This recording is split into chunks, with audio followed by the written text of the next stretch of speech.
Maya Rodriguez had what you might call a reputation problem. Not the good kind of reputation that gets you invited to parties or promoted to admiral. No, Maya had the kind of reputation that made her professors sigh heavily whenever she walked into a room, and made her fellow cadets whisper things like, "Can you believe they let her represent humanity?" See, Maya was attending the Galactic Defense Academy on Nexus Prime, where the galaxy's future peacekeepers learned how to keep various species from turning each other into cosmic dust. It was a prestigious institution, very selective. The kind of place where you had to prove you were tough enough to handle a Korvak death challenge or smart enough to out-negotiate a Xanthari trade dispute. And Maya? Well, Maya was considered the weakest human ever admitted. "I just don't understand how Earth's screening process failed so spectacularly," Professor Glixthon was saying to his colleague as Maya walked past the faculty lounge. The Altarian's 6 eyes blinked in what could only be described as disappointment. "I mean, we've heard the stories about humans, Deathworlders who punch through metal and survive toxic atmospheres. And they send us her." Maya tried not to let it bother her. After all, she'd been hearing variations of this conversation for 3 months now, ever since she'd arrived and immediately been placed in what the Academy politely called modified training protocols. What everyone else called the program for students who might accidentally hurt themselves with standard equipment. Her roommate, Zilch, a nervous Vrex whose species had evolved from something resembling a cross between a ferret and an anxiety attack, was always trying to be supportive. "You know, Maya, I think it's actually quite admirable how you're defying human stereotypes. Very progressive. Very non-threatening." "Thanks, Zilch," Maya would reply, while mentally noting that being called non-threatening was probably not the compliment Zilch intended it to be. The worst part was Thorgan Bloodfist. Yes, that was actually his name, and yes, he was exactly as obnoxious as it sounds. Thorgan was a Korvak, which meant he was 8 feet tall, had approximately the same mass as a small moon, and believed that every conversation was an opportunity to prove his dominance. He'd taken Maya's presence as a personal insult to warrior culture everywhere. "This is what the mighty humans send us?" Thorgan would bellow across the cafeteria, loud enough for 3 solar systems to hear. "A weak little thing who needs special equipment so she doesn't break her fragile bones? My grandmother's pet Glorbeast could defeat her in combat. And it's been dead for 40 cycles. Maya usually just smiled politely and continued eating her lunch, which admittedly required special utensils because she kept accidentally bending the standard ones. But that was just a minor inconvenience, really. The truth was, Maya genuinely wanted to fit in. She tried so hard to be gentle, to match the energy levels of her classmates, to not stand out. The Academy had made it very clear that she needed to dial it back if she wanted to succeed. Her orientation packet had literally included a pamphlet titled "Integration Strategies for Overwhelming Physical Capabilities" with a subtitle that read "How Not to Intimidate Your Peers into Therapy." So she held back. She was careful. She moved slowly, spoke softly, and always asked permission before lifting anything heavier than a datapad. She took her medication to keep her reflexes suppressed, wore dampening bracelets to limit her strength output, and practiced meditation techniques designed to keep her from having any sudden movements that might startle her classmates. And still, somehow, she was considered the failure, the disappointment. The human who proved that maybe, just maybe, the stories about her species were exaggerated. "Don't worry about them," she told herself every morning while looking in her dorm mirror. "You're here to learn, not to prove anything. Just keep being gentle. Keep holding back. Everything will work out fine." Of course, Maya had no idea that her definition of holding back was about to give the entire galaxy a very educational wake-up call about what humans considered restraint. But we're getting ahead of ourselves. If there was one thing Maya had learned during her time at the Academy, it was that specially modified training equipment was apparently code for the stuff we give to students who might accidentally destroy our campus. Take her morning workout routine, for example. While other cadets used the standard gymnasium with its regulation gravity wells and resistance fields, Maya had been assigned to what everyone called the gentle room. It was a reinforced chamber with equipment designed for what the instruction manual euphemistically referred to as high-impact species with control issues. "Now remember, Maya," her fitness instructor Coach Bramble would say every morning, his forearms gesturing nervously at the specialized equipment. We're focusing on restraint today. Think gentle thoughts. Picture yourself handling something very, very fragile. Maya would nod earnestly and approach the resistance machine, which looked like it had been built to contain a small nuclear reaction. She'd grip the handles carefully, making sure to keep her movements slow and controlled, and begin what she considered a light warm-up routine. The machine would immediately begin making concerning noises. That's normal, right? Zilch would whisper from the observation deck, watching as the supposedly indestructible training device started to smoke slightly. Completely normal, Coach Bramble would lie, while frantically taking notes for what Maya suspected was an incident report. Maya, perhaps you could dial it back just a tiny bit more? Oh, sure, Maya would chirp, reducing her effort to what felt like barely moving at all. The machine would stop smoking, but would now be making a different sound. A sort of creaking, groaning noise that suggested it was being pushed to its absolute structural limits. This happened with every piece of equipment Maya touched. The combat simulators that were designed to withstand Korvak battle rage would start throwing error messages the moment she stepped inside. The obstacle courses that had been engineered for beings who could leap across canyons would somehow develop stress fractures after she gently navigated them.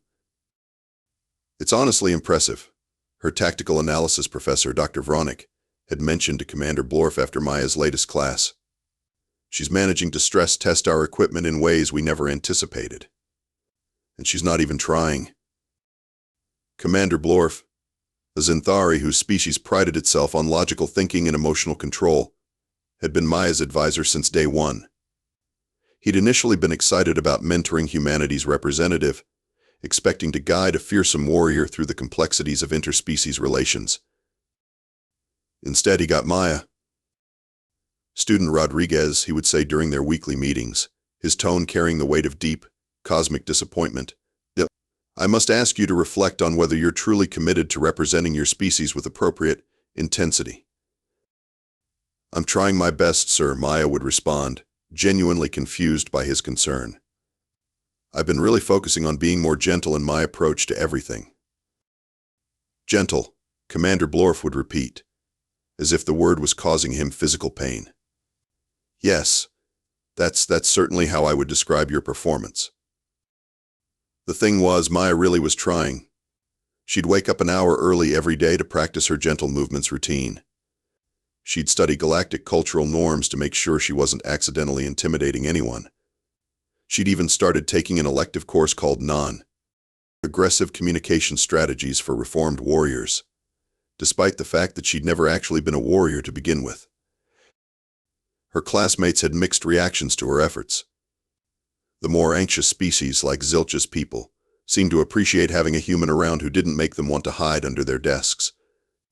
The more aggressive species, like Thorgan's, saw her as a disappointing fraud. This is what happens when a species gets soft, Thorgan would announce to anyone within earshot. They forget what real strength looks like. They send us their weakest and expect us to be impressed. Maya would just smile and nod, because disagreeing with Thorgan seemed like it might escalate into something that could be considered not gentle, and she was working very hard on her restraint. The irony, of course, was that Maya's version of restraint was still causing what the Academy's maintenance department had started calling structural anomalies throughout the facility. Doors that she'd opened carefully would need their hinges replaced. Training weapons that she'd handled gently would require recalibration. Even the chairs in the lecture halls had been swapped out for reinforced models after Maya's relaxed sitting posture had caused several furniture-related incidents. But nobody connected these minor inconveniences to Maya herself. After all, she was the weak human, the disappointment. Surely she couldn't be responsible for equipment failures that seemed to require the kind of force that only a true Deathworlder could generate. 3 months into the semester, Thorgan Bloodfist decided he'd had enough of Maya's existence. I cannot stand it anymore, he announced to his usual crowd of admirers in the Academy's main courtyard. His voice carried across the space with the subtlety of a solar flare, ensuring that everyone within a half-mile radius could hear his proclamation. This mockery of human reputation ends today. Maya, who was trying to quietly eat her lunch at a nearby table, looked up from her sandwich with the expression of someone who really hoped she wasn't about to become the center of attention. Again. Every day we are forced to witness this fraud, Thorgan continued, gesturing dramatically in Maya's direction. Earth sends us their so-called representative, and what do we get? A weakling who needs special equipment just to avoid injuring herself. It's insulting to every real warrior in this academy. A crowd was gathering now, because nothing drew a crowd like the prospect of public humiliation. Maya noticed her classmates forming a circle around the courtyard, their expressions ranging from curious to uncomfortable to, in a few cases, openly gleeful. Zilch, bless his anxious little heart, actually tried to intervene. Now, Thorgan, perhaps we could discuss this in a more private setting? Maybe over some calming herbal tea? Thorgan's laugh could have been heard from orbit. Private? No, little Vrex. This needs to be public. This needs to be witnessed. He turned to address the growing crowd. I challenge the weak human to prove that her species deserves its reputation. One simple test of strength. Nothing dangerous. Nothing that could harm someone so delicate. Maya sighed and set down her sandwich, which she'd been eating very carefully to avoid accidentally crushing it. Thorgan, I really don't think this is necessary. Can't we just agree that you're very strong and leave it at that? Leave it at that? Thorgan's voice reached a new octave of outrage. You dare to patronize me? You, who couldn't defeat a sick child from my homeworld, dare to speak to me as if I were the one avoiding conflict. The crowd was getting larger now, and Maya could see several students recording the encounter on their communication devices. She had a sinking feeling that this was about to become one of those viral videos that would follow her around for the rest of her academic career. Look, I appreciate the offer, Maya said, standing up slowly and brushing crumbs off her uniform, but I'm really trying to avoid any kind of physical demonstrations. My advisors have been very clear about the importance of maintaining a gentle approach to interpersonal conflicts. This response seemed to enrage Thorgan even further, which Maya hadn't thought was physically possible. Gentle approach? Gentle approach? You're human. Your species conquered a death world. You should be a force of nature, not a timid child hiding behind bureaucracy. Commander Blorf chose that moment to arrive at the courtyard, probably drawn by the noise level, which had reached the point where it was likely interfering with satellite communications. He took in the scene with the expression of someone who had seen this particular disaster coming from several light years away. What exactly is happening here? He asked, though his tone suggested he already knew and was deeply regretting his life choices. I have challenged the false human to prove her worthiness, Thorgan announced proudly. One simple strength test. Surely even she cannot object to such a basic demonstration. Commander Blorf looked at Maya with what she was starting to recognize as his "please don't make this worse" expression. Student Rodriguez, you are under no obligation to participate in unofficial challenges. I know, sir, Maya replied. But honestly, if it would help settle this misunderstanding, I wouldn't mind doing something simple. As long as it's safe for everyone involved. Safe? Thorgan laughed again. What could be unsafe about testing your pitiful human strength against proper equipment? Unless you're worried about embarrassing yourself further? Maya considered this for a moment. On one hand, she really didn't want to make a scene. On the other hand, maybe a quick demonstration would finally put this whole weak human thing to rest, and she could go back to her quiet studies. What kind of test did you have in mind? She asked. Thorgan's grin was the kind that suggested he'd been planning this moment for weeks. Simple. The Academy's standard strength testing apparatus. You know, the one designed for measuring the physical capabilities of various species. Nothing you could possibly break, even if you tried your hardest. Maya glanced at Commander Blorf, who was now making the kind of facial expression that suggested he was calculating the probable cost of insurance claims. And if I do this, Maya said carefully, everyone agrees that we can move past all this weak human talk and just focus on our studies. If you can demonstrate even basic human capability, Thorgan replied, I will publicly acknowledge that I may have underestimated your potential. Maya looked around at the crowd of expectant faces, then back at Thorgan's confident smirk. She really hoped she wasn't about to make a terrible mistake. "Okay," she said, "but I want everyone to understand that I'm going to be very gentle. Like extremely gentle. So gentle that it might not even look impressive." "Of course," Thorgan replied, his tone dripping with condescension. "We wouldn't want you to strain yourself."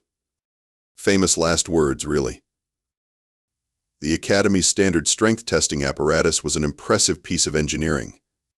It stood about 12 feet tall, constructed from reinforced titanium composite alloys, and was designed to measure the physical capabilities of beings ranging from the delicate Altarians to the massively powerful Korvaks. According to the specifications proudly displayed on its side, it could withstand forces up to 50,000 pounds per square inch without sustaining damage. Maya looked at it with the expression of someone examining a particularly fragile antique. "This is the device you want me to use?" she asked, walking slowly around the machine. "Are you sure it's sturdy enough? It looks kind of delicate." The crowd that had gathered around the courtyard's testing area erupted in laughter. Even some of Maya's more sympathetic classmates couldn't suppress their amusement at the idea of the Academy's most robust testing equipment being described as delicate. Thorgan was practically vibrating with anticipation. "Oh yes, little human. I'm quite sure it can handle whatever pitiful force you might manage to generate." Commander Blorf, meanwhile, was standing at what he probably thought was a safe distance, but which Maya suspected might not be nearly far enough. He was holding his communication device and appeared to be accessing what looked like emergency protocols. "The test is simple," announced Professor Glixthon, who had arrived to serve as an official witness to what he clearly expected to be Maya's public humiliation. "Place your hands on the grip sensors, apply force to the resistance pad, and the machine will measure and display your output." Current Academy record is held by Thorgan himself, at 23,000 psi. Maya nodded and approached the machine, still moving with the careful deliberation of someone handling explosives. She placed her hands on the grip sensors, which immediately began beeping in what sounded like surprise. "Is it supposed to make that noise?" Zilch asked nervously from the observation area that had been hastily established at what the safety manual probably described as minimum safe distance. "Perfectly normal," Professor Glixthon lied smoothly. "The machine is simply calibrating for human physiology." Maya positioned herself in front of the resistance pad, took a deep breath, and looked back at the crowd. "I just want everyone to remember that I'm going to be extremely gentle. Like embarrassingly gentle. I'm talking about the kind of gentle that might not even register on your sensors." Of course, Thorgan said dismissively. "Just do your best, weak human." Maya turned back to the machine, closed her eyes for a moment in what looked like concentration, and then placed her palms against the resistance pad. "Beginning application of force," she announced, her voice taking on the tone of someone who was really, truly trying to be careful. "This is me being incredibly, impossibly gentle." The machine's display flickered to life, showing a reading of approximately 500 psi. "See?" Maya called over her shoulder, barely registering. "This is what I mean when I say I'm holding back." But something strange was happening. The machine, which had been humming quietly, began to emit a different sound. A sort of strained, whining noise, as if it was working much harder than the display indicated. The reading jumped to 1,000 psi. Maya said, frowning at the display. "That seems higher than what I'm actually doing. Maybe I should dial it back even more." She adjusted her stance slightly, and the whining sound from the machine became more pronounced. The reading jumped to 5,000 psi. "Okay, that's definitely not right," Maya muttered. "I'm barely touching this thing." Professor Glixthon was now staring at the machine, with 6 eyes full of confusion. "The sensors must be malfunctioning. There's no way those readings are accurate for such minimal force application." Maya tried to reduce her effort even further, moving so slowly and carefully that she appeared to be barely making contact with the resistance pad at all. The machine responded by jumping to 15,000 psi and beginning to emit small wisps of smoke. "Should it be smoking?" asked a voice from the crowd. This is me trying to barely touch it at all, Maya explained, sounding genuinely puzzled. I'm using maybe 1% of 1% of my normal gentle pressure. The display hit 20,000 psi, and the machine started making a sound like a tea kettle that was having an existential crisis. Commander Blorf had backed up another 20 feet and was now speaking rapidly into his communication device in what sounded like emergency codes. Maya, he called out, his voice carrying the kind of forced calm that suggested barely controlled panic. Perhaps you could step away from the machine now. But I haven't even tried yet, Maya replied, turning to look at him with genuine concern. I'm still just sort of gently resting my hands on it. This is what I do when I'm trying not to interact with something at all. The reading hit 25,000 psi, surpassing Thorgan's Academy record, and the machine began to vibrate in a way that seemed fundamentally wrong for a piece of equipment that was supposed to be indestructible. The crowd, which had been laughing and chattering moments before, had fallen completely silent. Everyone was staring at the display with expressions that ranged from confusion to dawning horror. Maya, Commander Blorf's voice now carried the tone of someone giving instructions to a bomb disposal team. I need you to very slowly, very carefully, stop touching the machine. Oh, okay, Maya said agreeably. Should I just take my hands away normally, or do you want me to be extra careful about it? Extra careful, came the unanimous response from everyone present. Maya began to lift her hands from the resistance pad with the kind of deliberate, controlled movement typically reserved for defusing nuclear weapons. As her palms separated from the surface, the machine's readings began to drop, but the structural damage was already becoming apparent. Stress fractures were spreading across the titanium composite housing like a spider web. When Maya finally stepped back completely, the machine gave one last, defeated wheeze and then simply fell apart. Not exploded, not shattered, just disassembled itself into component pieces, as if it had given up on the concept of structural integrity entirely.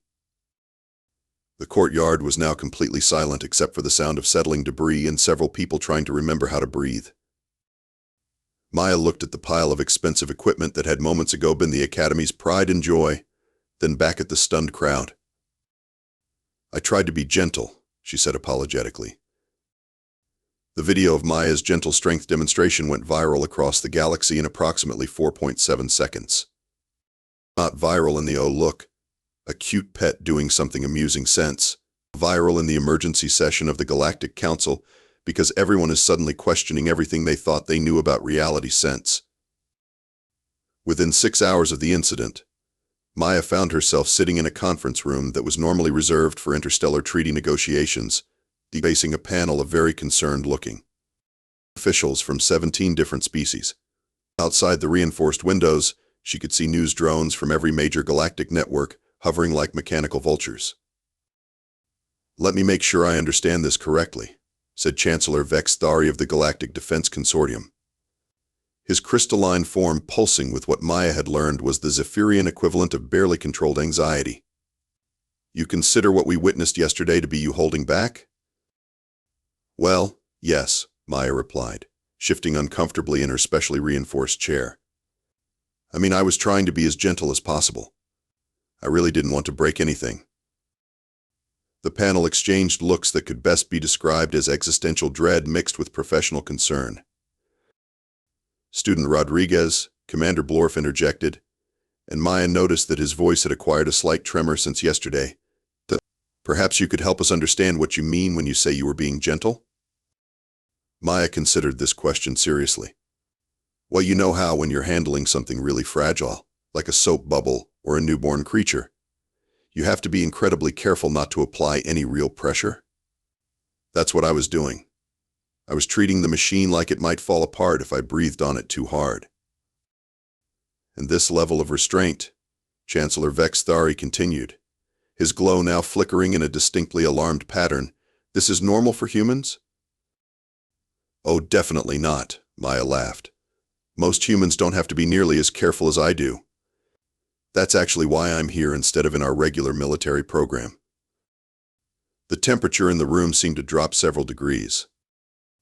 I'm sorry, said Director Korthal, a Korvak official who Maya noticed was sitting considerably further from the table than everyone else.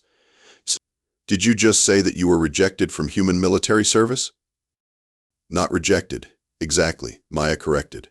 More like, gently encouraged to find alternative career paths. My instructors were very nice about it, but they made it clear that I wasn't really suited for standard military operations. Commander Blorf was now taking notes with the kind of frantic energy typically associated with someone trying to document the end of civilization. What specifically made you unsuitable for military service? He asked. Maya shifted again, and everyone in the room instinctively leaned back as her chair made a small creaking sound. Well, they said I had difficulty with force modulation. Like during training exercises, I kept accidentally, breaking things. And people. Not seriously. Just minor injuries. Mostly. Define minor injuries, Chancellor Vexthari requested, though his tone suggested he wasn't sure he wanted to hear the answer. You know, typical training stuff. Dislocated shoulders from handshakes, stress fractures from pat-on-the-back encouragement, the occasional mild concussion from high fives. Really basic interaction problems. The panel sat in stunned silence for several long moments. So Earth's military director Korthal said slowly, rejected you for being too strong? Too strong and too clumsy, Maya clarified helpfully. They said I lacked the fine motor control necessary for working safely around standard military equipment and personnel. And then they sent you here, Commander Blorf said, his voice now carrying the tone of someone achieving a terrible enlightenment. Right. The Academy program is specifically designed for humans who need to learn better restraint and cultural sensitivity. It's like a gentleness training program for people who have trouble with normal social interactions. Another long silence fell over the room, broken only by the sound of Chancellor Vexthari's crystalline form vibrating at frequencies that suggested intense distress. Student Rodriguez, he finally managed, if you don't mind me asking, what exactly do the humans who are accepted into military service look like? Maya brightened, clearly happy to talk about something she admired. Oh, they're incredible, way more controlled than I am. They can shake hands without causing joint damage, open doors without ripping them off their hinges, and sit in standard furniture without requiring structural reinforcement. Plus, they have amazing restraint in combat situations. Restraint, Director Korthal repeated faintly. Absolutely. Like they can engage enemy forces without accidentally destroying the entire surrounding area. Very precise, very measured. Not like me at all. Commander Blorf had stopped taking notes and was now just staring at Maya with an expression that suggested he was reevaluating every decision he'd ever made in his life. Maya, he said quietly, when you were growing up on Earth, were you considered unusually strong for a human? Oh no, Maya replied cheerfully. I was pretty average, actually. Maybe slightly below average for my age group. That's part of why the military thing didn't work out. They need people who are really exceptional, you know. The silence that followed this statement was broken by the sound of Director Korthal's communication device, which was now receiving what appeared to be emergency messages from his homeworld. I think, Chancellor Vexthari said very carefully, we may need to reconsider some of our assumptions about human capabilities. Outside the conference room, Maya could see that the number of news drones had doubled, and several of them appeared to be maintaining what military strategists would probably call safe orbital distance. Does this mean I'm in trouble? Maya asked hopefully. Because I really have been trying my best to be gentle. 6 months later, Maya Rodriguez had what you might call a career change. Instead of struggling through combat training and accidentally destroying expensive equipment, she now had her own lecture hall, her own curriculum, and a job title that made her parents back on Earth very proud, Director of Human Galactic Cultural Integration. Her first official lecture was standing room only. Well, it would have been standing room only if anyone had been brave enough to actually stand in the same room as Maya. Instead, it was conducted via holographic projection to 17 different auditoriums across the Academy, while Maya sat alone in her specially reinforced classroom, speaking to a wall of cameras with the enthusiasm of someone who'd finally found her calling. Good morning, everyone, she said brightly to her remote audience. Welcome to Introduction to Human Restraint Protocols, or as I like to call it, How to interact with humans without accidentally triggering their concern responses. In the main auditorium, Professor Glixthon was frantically taking notes while his 6 eyes tracked every minute movement Maya made on the projection screen. Beside him, Thorgan Bloodfist sat in what had become his permanent state of shell-shocked silence, occasionally muttering things like, "I challenged a Deathworlder and the equipment wasn't even turned on." "Now, I know what many of you are thinking," Maya continued, adjusting her seating position with the kind of careful deliberation that made her entire audience instinctively check their emergency exit routes. "You're wondering how beings from a Class 12 Deathworld manage to function in polite society without constantly destroying everything around them. The answer is practice, patience, and a really comprehensive understanding of what we call appropriate force levels." Commander Blorf, who was monitoring the lecture from the Academy's Crisis Management Center, had developed what the medical staff was calling Maya-related anxiety disorder. His hands shook slightly as he updated his incident report files, which had grown to encompass their own dedicated server array. "Let's start with a basic concept," Maya said, holding up what appeared to be an ordinary stylus. To her audience, however, it looked like she was casually handling a piece of equipment that could apparently explode at any moment. "This is a standard writing implement. For most species, using this would involve a grip pressure of approximately 0.5 to 2 pounds per square inch. For humans, achieving this level of delicacy requires constant conscious effort and years of training." She demonstrated by very carefully making a small mark on a piece of paper. Several members of her audience visibly flinched as the stylus made contact with the surface. "Notice how I'm using what we call a socialization grip," Maya explained. "This involves actively suppressing approximately 99.7% of my natural grip strength to avoid what we term equipment failure. The concentration required for this level of restraint is roughly equivalent to what other species might experience while diffusing explosive devices." In the back of the main auditorium, Zilch raised a tentative appendage. "Professor Rodriguez, does this mean that humans are constantly, exerting tremendous mental effort just to exist around other species?" "That's an excellent question, Zilch," Maya replied warmly. "And yes, essentially. Most human social interactions involve what we call comprehensive force management. We're continuously calculating the appropriate pressure levels for activities like handshakes, opening doors, sitting in chairs, and expressing enthusiasm through physical gestures." Chancellor Vex Thari, who was monitoring the lecture from the Galactic Council chambers, was now glowing at frequencies that his medical advisors were describing as aggressively concerned. The emergency session he'd called to discuss the human situation had been expanded to include representatives from 847 different worlds, most of whom were asking variations of the same question. How many more of them are there? "Let's talk about emotional regulation," Maya continued, seemingly oblivious to the galaxy-wide panic her educational program was causing. "Humans experience what we call stress responses when we're concerned about the safety of others. These responses can temporarily override our normal restraint protocols, which is why we practice extensive meditation and breathing techniques." She demonstrated a simple breathing exercise, and half her audience immediately began copying her movements with the desperate intensity of beings learning a survival skill.